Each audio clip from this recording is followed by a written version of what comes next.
তুই কি আপনারা কি পুরুষ রাখছে ওরা ওরা তো আপনার ফ্যামিলি বানাই দিছে বুঝেন আপনি বিশেষ করে দেখে শুটকা ভাই আমি আমি আমার কি মাথা খারাপ হয়েছে যে আমি এসব এই স্যার এই পেট পচা তুই আমার কাছে কিরে করে নিলু যে আমি যেন কথাটা কারো কাছে না কই আর তুই সারা গিরাম রটায় বেড়াছু যে আমি ওই গ্যাদারে পানি পড়ার বদলে টিপু কলে পানি খাইছি। কি করছো শুটকা ভাই? আমি শুধু ছোট বাবু কইছি, তারপর নুরুক কইছি, তারপর 10 জনক কইছি, আর কই এই তো আর কাউ করতাম কই নেই। আমার কি মাথা খারাপ হয়েছে আমি সারা গ্রাম কই বেড়াবো? তাহলে বাকি থাকলো কিনা? হ্যাঁ এদিকে তোর মাথা অনেক বুদ্ধি না। তুই জানিস নে খালি ছোট বাবুর কাছে কলি আমার 12টা বাজে যায় শালা। ছোট বাবু কি তোমার 12টা বাজে এসে শুটকা ভাই? অত খুশি আর কাম নেই। আমার তো মনে কর যে গড়িতে 12টা বাজে সেখানে বন্ধু ঠেকে গেছে, নতুন করে কি 12টা বাজাবি? নিজের চিন্তা কর কাজা। না ছোট বাবু আমাকে কিছু কবারই পারে না। হাজার হোক আমি তো ছোট বোনের স্বামী না। এ ছোট বোনির আমি ওই গেদা ডাকাত বাইসে উঠলি ছোট বোনির সাথে বিয়ের সাথে মিটে যাবি না। তুমি জানো না শুটকা ভাই, কেতা টাকা যে যাতা খাইছে জীবন আর মাস্তানি করবে না, একদম সাইজ হয়ে গিয়েছে। ওই শেষের ডাকাতিটা দিয়ে বিশ্বাস নেই। শোনেক এই গরম থাকতে থাকতে উয়েরে এখান থেকে বিদায় করা লাগবে, বুঝছিস? শোন তুই গেদার কাছে যা খালি ভূতের গল্প করবো, বুঝছিস? একবার যখন ভূতের ভয় দেখে তরাই সইছে, এই ভূতের ভয় দেখাই ওরে এখান থেকে বিদায় করা লাগবে। খুব ভালো বুদ্ধি বার করেছে তো শুটকা ভাই। দেখো না ক্যাবা করে ওক ভূতের গল্প কই, দরকার হলে ভূত সাইজে ওক আবার তরাস্য করবো।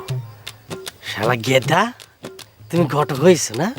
কার সাথে বিয়ে হবি না হবি তুমি ঠিক করো, বড় লেতা হয়ে গেছো। হ্যাঁ এবার তোমাকে মজা দেখাবো নি। এই এই সানা অত লাফাইস না, পেট পচা। পারলি আবার তো ছোট বাবুর কাছে এই কথাখান কয়ে দিস। আল্লাহর কসম করছি, হ্যাঁ খোদার কসম করছি, চোখ শুয়ে করছি, মাথা শুয়ে করছি, আমার জান গেল ছোট বাবু আমার মুখ থেকে এই কথা বাইর করা পারবে না। চোখ সে কিন্তু কইছিস বলি, কিন্তু তোর চোখ খুশে খুশে বলবি। হ্যাঁ ঠিক আছে ঠিক আছে। শালা গেদাক রাস্তা হয়ে গেছো, ডাকাত গিয়ে দেখা বাড়াইছো না? দেখা বলি যে বুদ্ধি বার করেছি।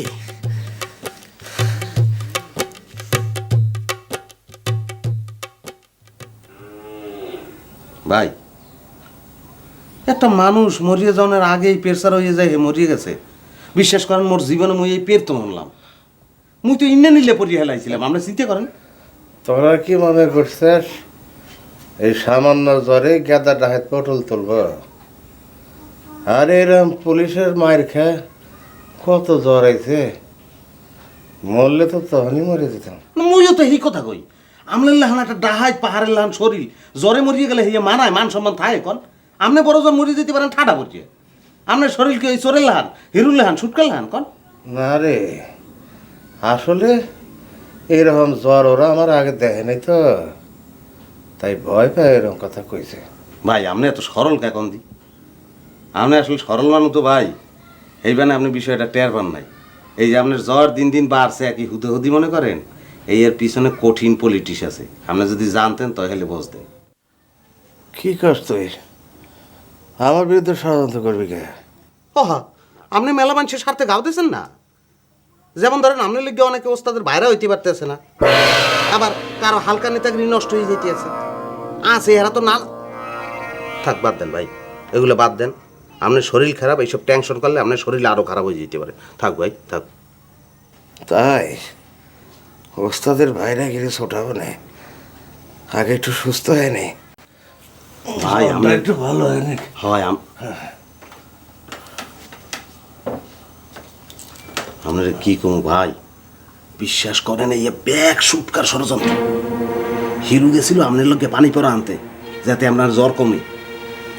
সুটকা মধ্যপতারে ধরছে, কই সেই পানি হালাইয়ে দে, হালাইয়ে দিয়ে পানি পরা হালাইয়ে দিয়ে এরপর টিপকলের পানি গেলার করে দিছে যাতে জ্বর ডেমনে মরিয়ে যায়। আপনি বোঝেন কত বড় ষড়যন্ত্র করতে আছে। কষ কি তুই? হ্যাঁ আপনি কি কন?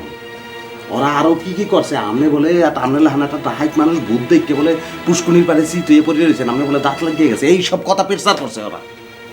তাইলে তো আমার বিহানকের কাছে আমার মুখ দহনটাই হয়ে যাবে নাকি? তো কি আপনারা কি পুরুষ রাখছে ওরা ওরা তো আপনার ফ্যামিলি বানাই দিছে বুঝেন আপনি